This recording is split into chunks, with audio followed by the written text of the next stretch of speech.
Good evening, everybody, and welcome to another edition of the Sports Exchange. My name is Scott Morganroth, the Motor City Madmouth, along with Mel Farr. And Mel, this is Football Thursday for us, isn't it, my friend? Yes, it is. How's everything going today? Going really good. Thanks for asking. Well, I'll tell you what, we're going to do it in rapid-fire style, all right? Ready? Ready. All right, what are your thoughts about the fact that there'll be no preseason games in 2020? It looks like that's where we're headed with this. Not that it's the biggest kept secret on the planet anyways. I think they're trying to do everything they possibly can to ensure that they have a regular season this year. I think it, obviously it hurts the undrafted free agents and the guys on the bottom part of the roster as far as giving them an opportunity to play in the NFL. To say that they've played in the NFL, they've actually played games in the NFL, because some of those guys may never get this opportunity again. So it's unfortunate from that standpoint, but obviously everything is driven by the dollars and making sure that to ensure that we have a football season this year. And the further you can kick that can down the road, the better our chances are for us having a season. Right now, with the way the outbreaks have been going across the country, particularly in the South and out in the far West, it doesn't seem as if right now it doesn't seem very likely that we can have professional sports. So I think all they're trying to do is just kick that can further down the road, and we're going to take a look and see what things look like in the middle of the latter part of August, and hopefully they can get a season in. Oh, that's true. I mean, I know there's been talk about it for a long time, but now when a decision's finally made that there won't be a preseason, then what do you expect? The only thing that would bother me is I don't get to see the Lions and the Miami Dolphins down here. But, I suspected that with the way the trends were definitely going for sure. So we'll go on from no preseason to the Washington Redskins, and now they will call itself, and the temporary name is called the Washington Football Team. Not changing the colors, literally, just buying time. The player's number will be on the helmet to replace the logo, and of course they're going to save their sponsors in the process. What are your thoughts about the Washington Football Team being the temporary name? This close to the season, that's the only thing they could do. You have to understand, changing the name, there's a lot that goes into it than just changing the name. I mean, the insignia on the helmet, if they did change it to red tails or something like that, then you got to change, everybody's uniforms. You got to change the helmets and put whatever logo you're going to put on there. So this gives them an opportunity to really figure out what name they want to have associated with Washington, and also give them an opportunity, with Nike as far as uniforms are concerned. If they do want to change the color scheme to something else, I don't know if they will or will not. But if they did want to change it to something else, I have an opportunity to do that. Look at a bunch of different, have an opportunity to look at a bunch of different options as far as logos are concerned. It just makes sense. It would have been too rushed to try to come up with a name now and then play under that name during the regular season. It makes all the sense in the world for them just to be called the Washington Football Team, put the numbers on the helmet, keep everything else the same. Doesn't cost a whole lot of money. You peel off the red, what they have there now, and you slap on some numbers. Real simple. Yeah, from what I've heard, they have no intention of really ever changing the color scheme. But let's not kid ourselves, Mel. I'm actually going through a situation myself where I'm trying to trademark a name, and it's taken me about 6 months so far. So it takes a while. And you're right, designing the new logo and the trademark, there does take a lot of work to get it done for sure. So I think the safe bet, like everybody's saying, is a Washington Football Team. They'll do the research about in their community, sponsors, and wherever they're going to get the impact put about where the next one is. And you're right, they didn't have any time. And, everybody knows that Dan Snyder never wanted to do it beforehand. The almighty dollar drove him to think otherwise. So, I think I definitely agree with you. It's the right move. Albeit, do we think it's probably a little bit late? Yeah. But what do you expect from the dysfunctional Washington Redskins? We'll go from the Redskins to another team that has an Indian name, so to speak, and that's the Kansas City Chiefs. Now, their wide receiver, Tyreek Hill, is not lacking confidence. He feels that his team is actually wants to chase Michael Jordan, and he's going for 7 rings. I got to say this, Mel, how do you like Tyreek Hill's confidence, if anything else? I mean, he's never liked the confidence. I mean, the guy, and rightly so, I mean, the guy's a big-time player with a lot of speed, and that speed is, doesn't come around that often. He's got good hands. He can run routes very well, but I mean, the biggest thing has going for him is, he's so explosive. So when you're that explosive and you've done what you've done in the NFL, you're going to be confident.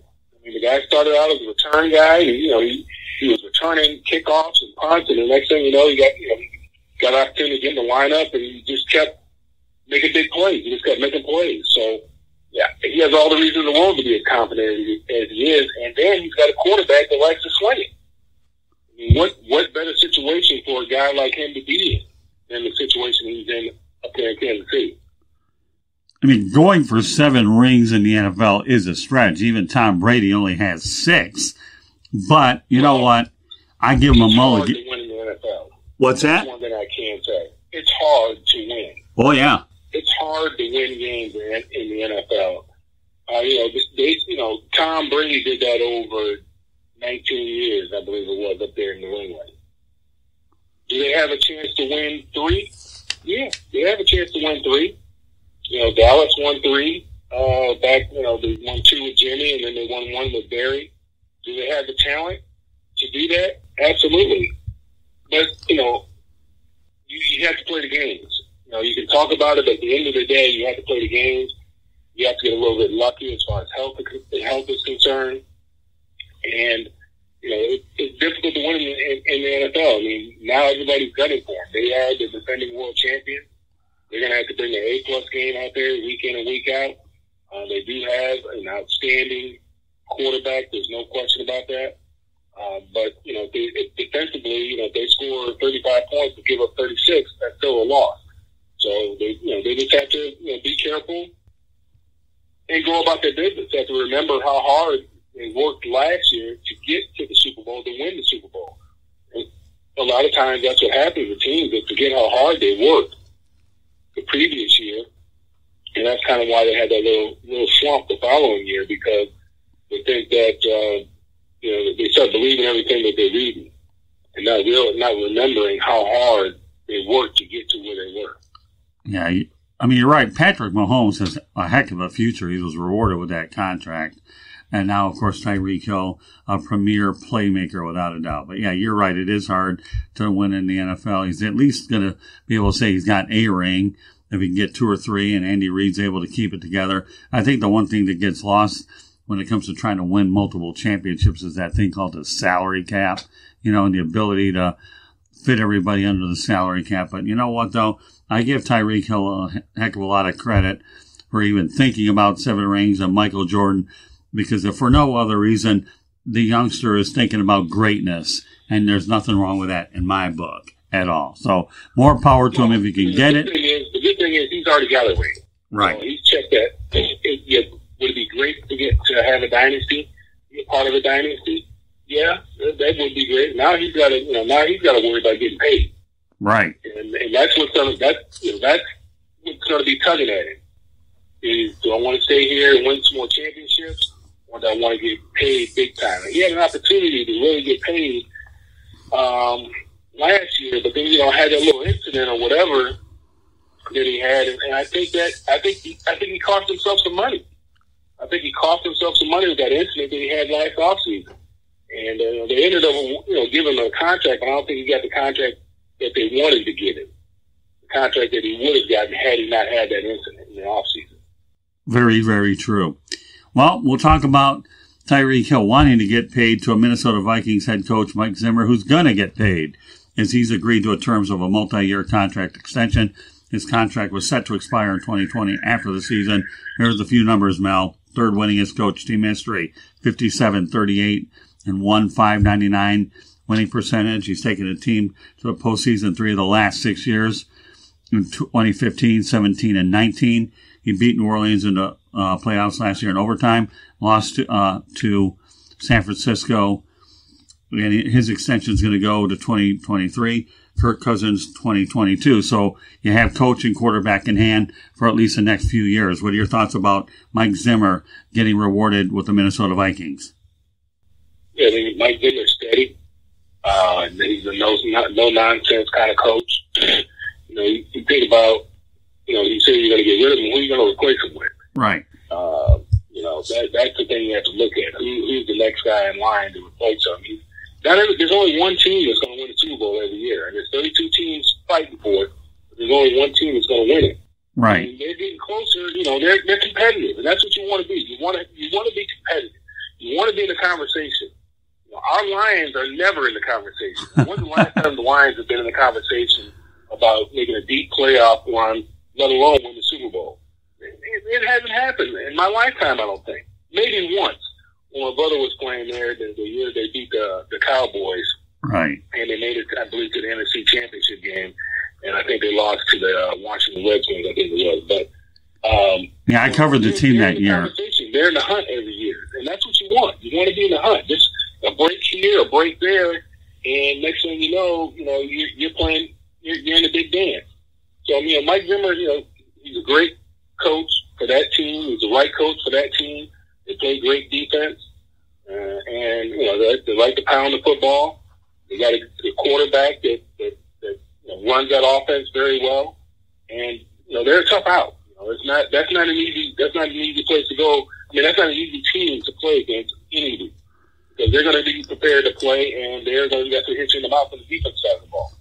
Well, amazingly enough, I covered the team that year when your brother was there, I think. George Eichhorn got the playoff assignment. I was at the Rose Bowl out in Pasadena. Not the worst place to be, though, is it, the Rose Bowl? Yeah. No, that's a great place. Oh, yeah, exactly. If anybody knows, being a Southern California guy, it's definitely you. So yeah, more power to Mike Zimmer. He definitely has deserved it. And again, you know what? Being the third winningest coach in Minnesota Vikings history is a pretty good accomplishment when you consider, I think, Bud Grant's probably the winningest coach. I'm not sure who the second guy is. But to be up there, he's provided a whole lot of stability. Denny Green. Who's that? Probably Denny Green. You know what? There you go. I think it was Dennis Green. Thank you, Mel. Appreciate that. You're right. So, Dennis Green, Bud Grant, and now you got Mike Zimmer. 3 solid, strong coaches. All right. Well, I'll tell you what. We'll stay on the NFL before we go over to the college ranks. That fans are going to be required to wear masks at NFL games in 2020. Not the biggest surprise on the planet, is it? Nope. Not a surprise at all. It's pretty much status quo doing anything. When you go to Walmart, go to Kroger, some cities have a mask mandate just to be outside. So, no, it's not a surprise at all. And I think it should be expected. As we've talked about ad nauseum, we have not gotten our arms around this thing. We have no control over this virus. It's either going to run its course, or we have to have some type of vaccine so we can kind of get our arms around this thing. Because right now, it's running rampant. It's just doing whatever it wants to do. So, keep the fans safe. That's obviously something that that they had to do. Well, I think a lot of the stadiums, from what I've heard, will be. There's some teams that won't have fans at all, depending on the market, and otherwise you're only looking at maybe 20% capacity, so there won't be a problem with social distancing. But again, bear in mind, Mel, we're only talking about July 23rd. We're not even talking about the first game, which is due to take place out in September anyhow, so we still have a ways to go to see if we even get anywhere. So with that said, no surprise to anybody, but it's out there. They will be required to wear masks in NFL games in 2020. We'll segue over to college football. Pac-12 expected to delay the season to start until September 10th. It looks like they're looking at about a 10-game season. The championship game could either be on December 4th, the 11th, depending on how this plays out. What are your thoughts about your old conference and their decision to wait until mid-September? Well, I think with the Pac-12, because they're only going to play a conference schedule. Right. Typically, you schedule all your 9 conference games your first 2 or 3 games are your non-conference games. So that makes sense. That makes all the sense in the world. And I don't know when I was back at UCLA, we were in the quarter system, so we didn't start school till the latter part of September or the first part of October. So the first 3 or 4 games, we weren't even in class. So that was always neat for us because we had nothing to focus on but football in those first 3 or 4 games. But I think it makes all the sense in the world. Again, giving them an opportunity to kick that can further on down the road to see what things look like latter part of August, middle part of September, seeing what's going on in society at that particular time. Because right now, obviously, Southern California is having big problems right now. And you got 2 prominent schools down there in Southern California. Arizona was also having a problem. And you got, 2 schools there in Arizona. So again, you're just kicking the can further on down the street to see if there's any new therapeutics that may become available. Maybe a vaccine comes available. Maybe we get our arms wrapped around this thing here, and we got it somewhat contained a little bit, and we can do these things, and we can do them safely, where it's safe for the student, athlete, and safe for the fans to go out there and watch these teams play. And we know a lot of students like to go to those games. So just kicking the can further down the street, just trying to see what happens. Okay, well, we'll go on to another COVID situation. This one occurs south of Detroit in Toledo, Ohio, for the Toledo Rockets. Toledo head coach Jason Candle has tested positive for COVID-19. Now we're talking about a head coach, Mel. Well, I think you're going to see a lot of this come about. There's going to be a lot of people testing positive for COVID. I think NFL just opened up training camps, and I think they had 59 players that tested positive for COVID. A lot of them are asymptomatic. Washington Nationals has one of their star players test positive for COVID. Once you start testing people, you get them back into that environment and say, hey, everybody has to get tested. You're going to find people who are asymptomatic that have COVID. I think that's part of the course. You're going to see a lot more of that. You're going to see a lot more of that. We saw it with Clemson a month ago or so, where a lot of the kids are coming back, and a lot of kids in Clemson tested positive. As these kids start to go back to school, and the testing is required, you're going to see a lot more of these positive tests in these different football programs. Yeah, I mean, can you imagine? We're talking about Jason Candle for Toledo, but let's just throw a hypothetical out there, and then a big name coach goes ahead and gets tested for COVID. Then tell me where that dynamic goes. Yeah, I mean, it just depends on how the coach reacts to it, I guess. Last week they talked about Jack Nicklaus and his wife both get tested positive for COVID earlier in the year, and they both have recovered and they're doing fine, thankfully. But it just really depends on who the coach is. Now, if it was a guy that used to coach over at Minnesota that had the health issues, that's one thing. If it's a younger guy, some of these younger guys that are out there, they'll probably be okay. But there are coaches that are up there. Nick Saban, he's not a spring chicken anymore. Some of these things could be, pretty devastating for a program. Yeah, well, there's no question about that. And again, this is a developing story that develops every second.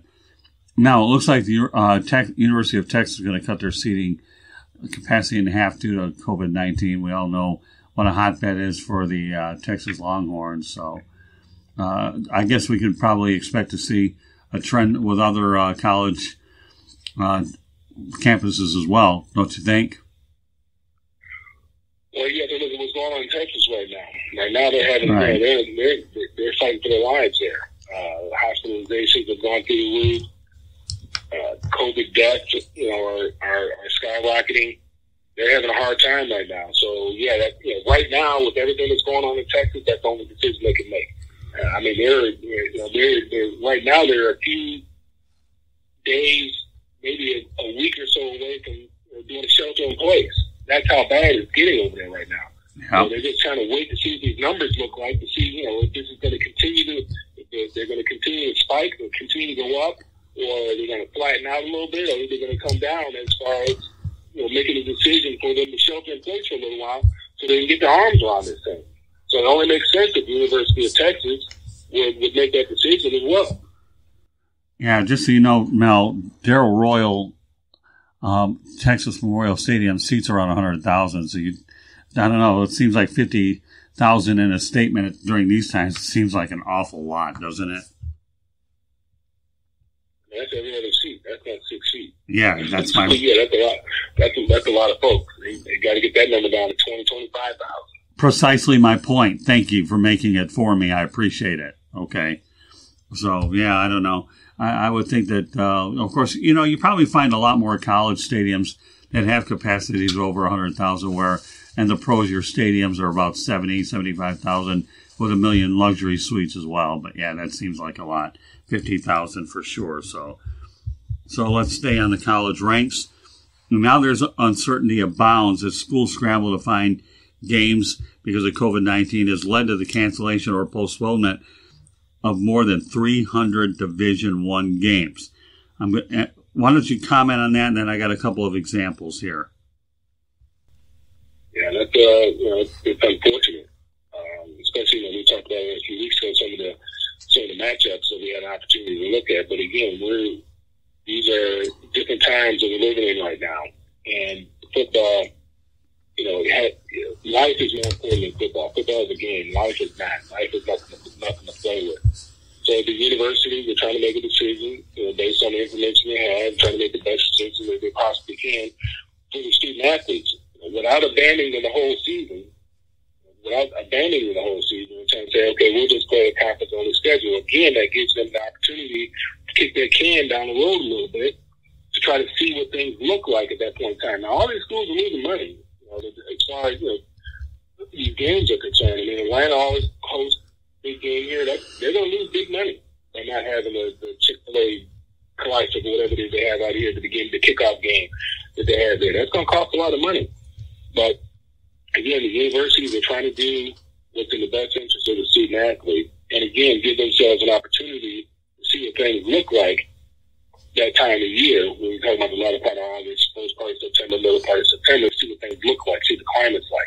Obviously, going to get the kids together as well. Probably going to go through a phase where a lot of kids test positive. It gives them, give the kids a chance, give the virus a chance to do what it's going to do with those kids, and then all these kids hopefully resolve, and they're all fine, and they're all able to go out there and play a season. The most important thing for the NCAA is for them to be able to have a season, obviously, because we know it's a huge money generator for them. And it's in the university, the NCAA's best interest for them to have a season and not to have a season. So this is just a way, again, to try to ensure that they're able to compete this year. Amazingly enough, when I sat in on a Florida Gators Zoom call last weekend, the athletic director, Scott Strickland, was on. And, obviously the Gators are, like every major university, are trying to figure out how the logistics work on just getting these kids on campus. And safety, and we're still waiting for a lot of major decisions of the Southeastern Conference. I personally don't think that college football is doable this year. I really don't.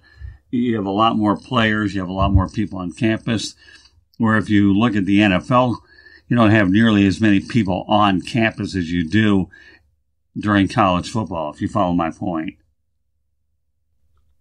I do. But again, the colleges can control a certain portion of it. They can control what goes on campus. They can control what goes on in the classroom. What they can't control is when those kids leave. They go back to the dormitories or wherever they live, the frat houses, and whatever type of behavior they exhibit once they leave the campus.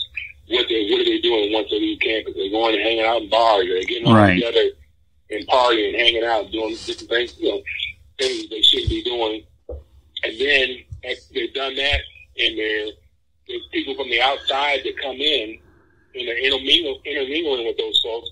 And then those kids come back to campus, and then they're getting with professors and professors' helpers and all those kind of things. And then all that stuff starts mixing up, and next thing you know, you have yourself an outbreak. Yeah, so no. They can control a certain portion of it, but they can't control what the students do once they leave. That's what they can't control. Yeah, no question about it. You're on target there. All right, now let me go with let's stay with the hardship situation, if I may. Brigham Young University has a big challenge ahead. They're going to lose 5 games: Utah, Michigan State, Arizona State, Minnesota, Stanford, and BYU is an independent. Where do you find 5 football games? And these are some big, and being an independent, they got their hands full out there. Yeah, I'm sure Notre Dame is running into the same problem. That's one of the problems with not having a conference affiliation that they're going to run into. I don't know where they're going to find some games at this point. Maybe with some of those teams that maybe FBS schools that may have lost a game to a Pac-12 school or a Big Ten school, and maybe they can pick up one of those, schedule one of those teams. But other than that, I don't know. But that's a problem. And, it's a problem for the kids, man. Again, it's bad. It's unfortunate. This is a different time that we're living in right now. But for those seniors who may not ever have another opportunity to play football again, and they're looking forward to a full slate of games this year, it's unfortunate. Yeah, no doubt about it. Well, if you think BYU has that hard, I wouldn't want to be Arkansas State, because the Arkansas State Red Wolves will lose $1.8 million for a game that they were supposed to play at the Big House with the Michigan Wolverines. Ouch. Yeah, that's big. That's huge. I mean, that could be the difference between them having a football program or not. They need those games. They prop up the athletic departments at those FBS schools. That's why they play them. Because it just helps out the university, gives them the opportunity to have those other sports that keep them in compliance with Title IX. If they don't get those games, then they have to start getting rid of sports. So that's very unfortunate. Well, for one thing, if I were a young college student, I would love to be able to play in the Big House in Michigan. It's certainly a stadium which is historical, and everybody knows that Michigan Wolverines are obviously one of the elite programs in college football and have been for pretty much their entire existence. That's for sure. Yeah, they're a big program. They're right now they can't beat Ohio State. Right. Oh yeah. No, I know. Well, they're having a tough time right now. But yeah, obviously, there's a lot of history with that program. Right. It's one of the elite programs in that conference. Especially going back to the days with Bo and Willie Hayes. I mean, that was one of the premier programs in the Midwest. And, that's a heck of an opportunity to be able to go out there and play in front of, 100,000 plus fans. That's a great, that's a great opportunity when, you're playing at a little FBS school that you might not, get 20,000 folks there, 25,000 folks there. So, yeah. And it's an opportunity for the kids to see how they size up against the better competition, too. Oh, yeah. Well, that's always a good thing, too. Yeah, there's no question Ohio State in recent years has had their number, and I know for a period of time Michigan had their number. I would find it hard to believe, as much as I'd like to say, that Michigan will catch up to Ohio State pretty soon, because, but from Urban Meyer to Ryan Day, they've done a heck of a job transitioning. So, but we'll see. I'm a little bit more partial toward Michigan. But you are right, though. Let's talk about something that's closer to home. Me covering Florida Atlantic University Owls, Howard Schnellenberger that's how he built that program from the ground up, taking his whippings with these bigger schools, and that's how they were able to put together a 30,000 seat stadium on campus. FAU built their program by taking it on the chin and taking the check with it. Yeah, that's how you do it. That's exactly how you do it. I mean, he did the same thing down there at Miami, turned that program, made that program a perennial power.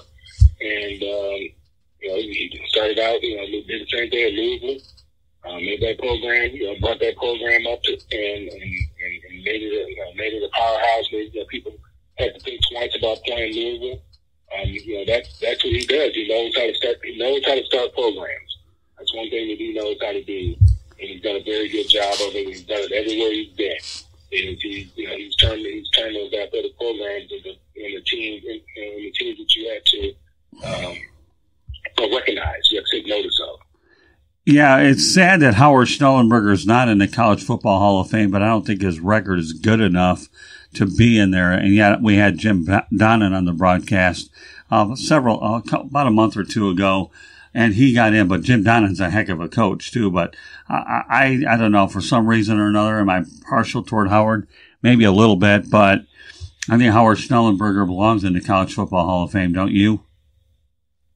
I think of what he's done, his contributions to the game of football and what he's done, there's no question about it that he deserves it. Yeah, he probably took his lumps in the beginning when he started up these programs, but look at these programs now.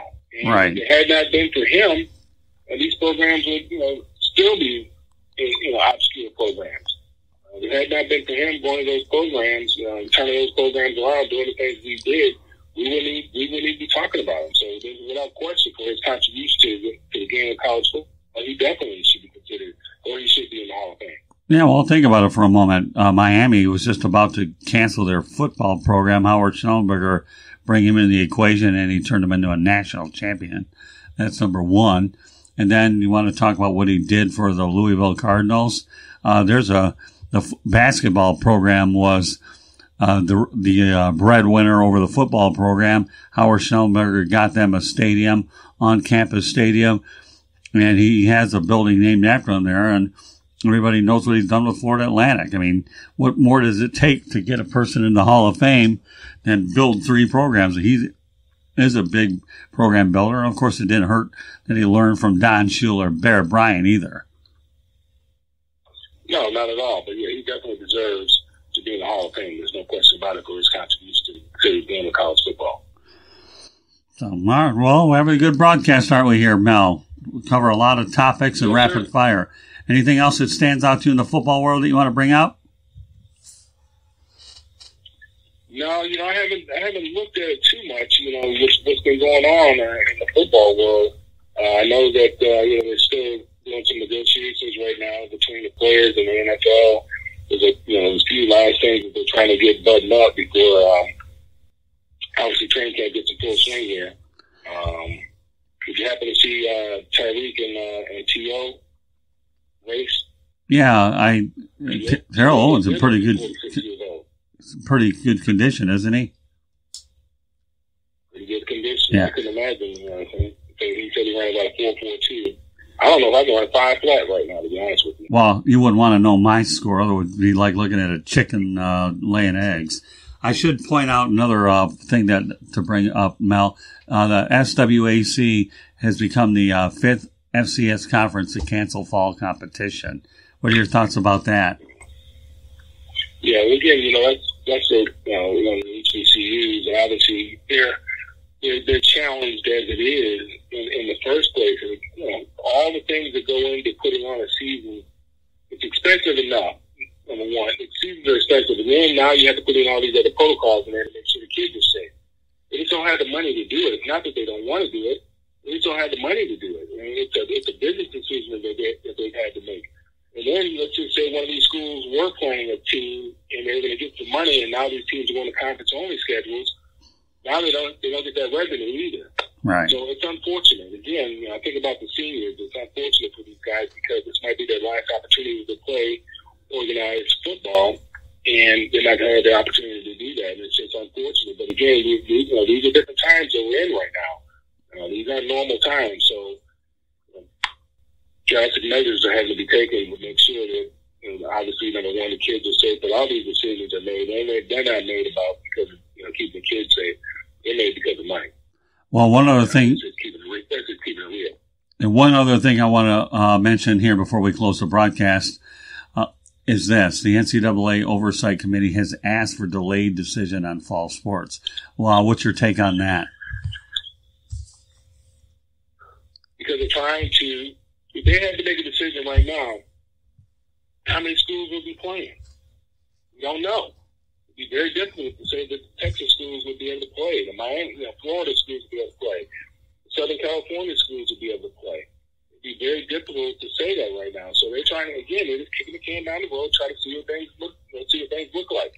We had a big meeting here this week about the Georgia high school Football Association, they decided that they're going to play because there's some schools here that are they're going to have a lot of the schools in the major counties are going to have virtual learning the first semester.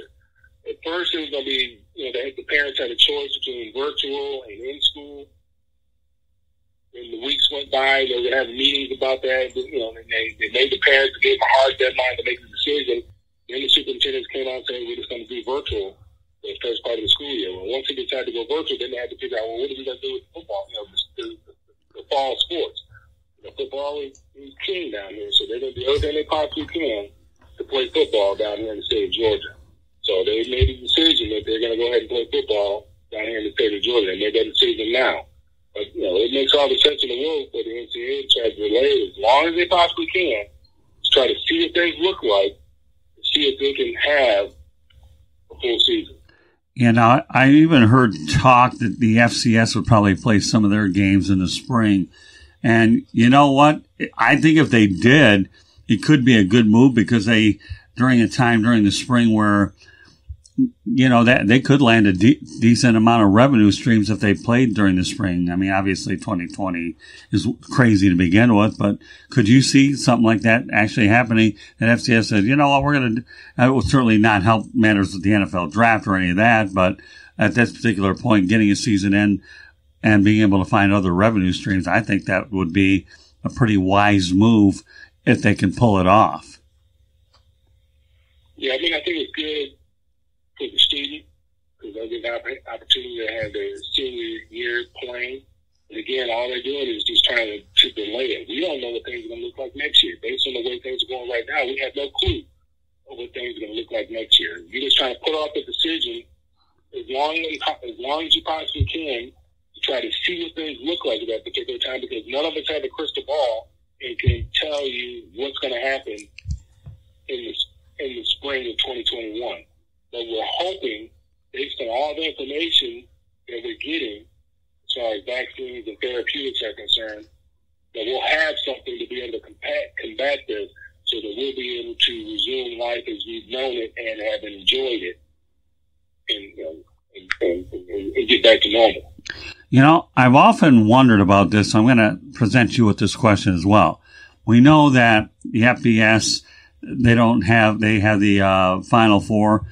But don't you like the playoff system that happens at Division I with the FCS schools and as well as Division II, III, where we don't see that in FBS competition?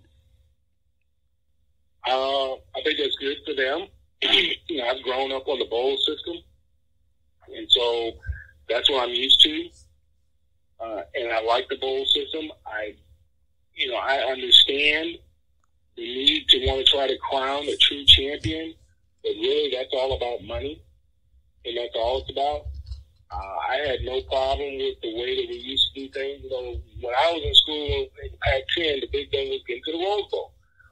That's what you wanted to do. You wanted to get to the Rose Bowl. You wanted to play in the Granddaddy. That was it. Same thing if somebody was in the Big Ten. They're trying to get to the Rose Bowl. If it's a Big Ten champion, you have the opportunity to play the Pac-10 champion and be crowned the Rose Bowl champion. Oklahoma would do the same thing, go down there, play the Orange Bowl. I like the bowl games when the bowl games were significant, and that's what the kids were focused on, was going to the bowl game. Now every team is trying to get to the national championship, trying to get to the playoffs, to get to the national championship. So the bowl games don't mean as much anymore. They've kind of lost their meaning because of the championship series. But I like the bowl games. I think that's what made college football so exciting and so appealing.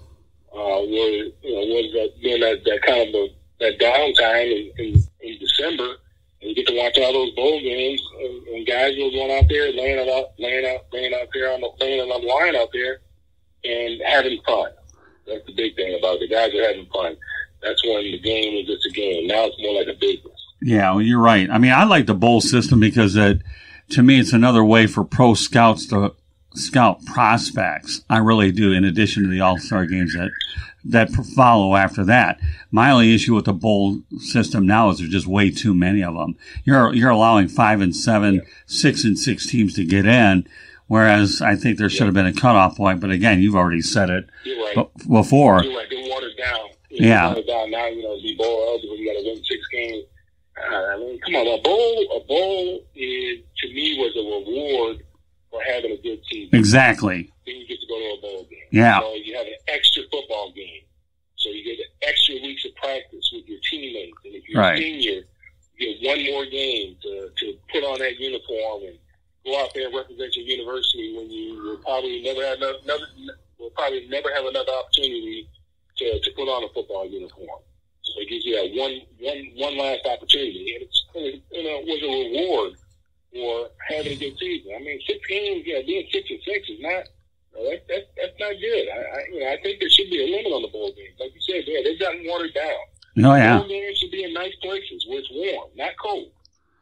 Well, the Bahamas Bowl is a reward for the kids. Well, the Bahamas Bowl would be good if you had an elite teams playing there, not the 6 and 6 teams, without a doubt. And I know in recent years you've seen a lot of good players skip the bowl game to focus on the pros with the intent that they don't want to get hurt, which I understand the logic, but still, these are just some of the things that you have to deal with. And again, I understand the business side too. I get it. But I think, to make a long story short, if I'm even capable of doing that, okay, is I think it has gotten too watered down, but I like the bowl system, if for no other reason. It is an opportunity to find hidden gems. And you're right, the Rose Bowl being the big daddy of them all, and a lot of the elite bowls. And there are a lot of good bowl games out there, too. There are. The problem is when you have 35, 40 bowl games out there, and 120, 130 schools out there, and how many people are really paying attention, and, except for the money that ESPN and all the other networks that are involved pay. So, we want to make sure that one thing that's one thing they should do. They should get rid of the number of bowl games that they have. There's too many. Yeah, good luck.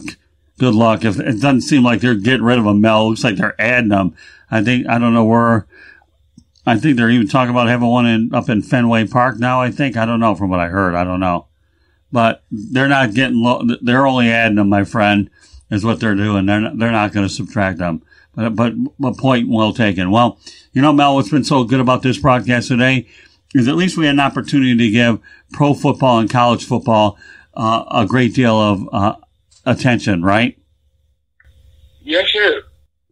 Yeah, that worked out really well. So, but anyways, Mel, before we get off the broadcast, why don't you let everybody know how they can get a hold of you?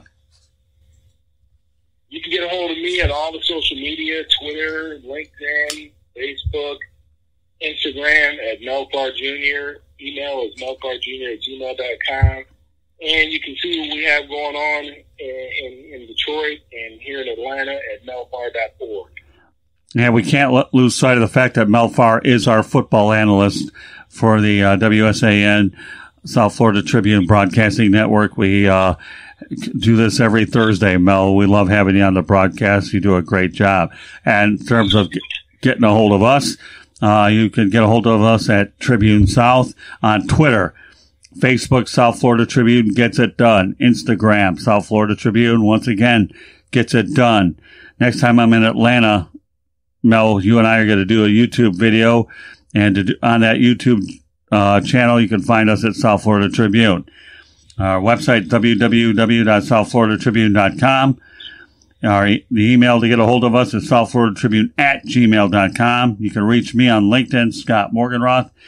And you can find these podcasts on Apple Podcasts, Spreaker, Spotify, iHeartRadio, Google Podcasts, or wherever you get your podcasts. So on behalf of Mel Farr, my name is Scott Morganroth, the Motor City Madmouth. Thanking you for joining us tonight. Mel, anything else you want to add before we wrap it up? Good night. Good night from the Sports Exchange.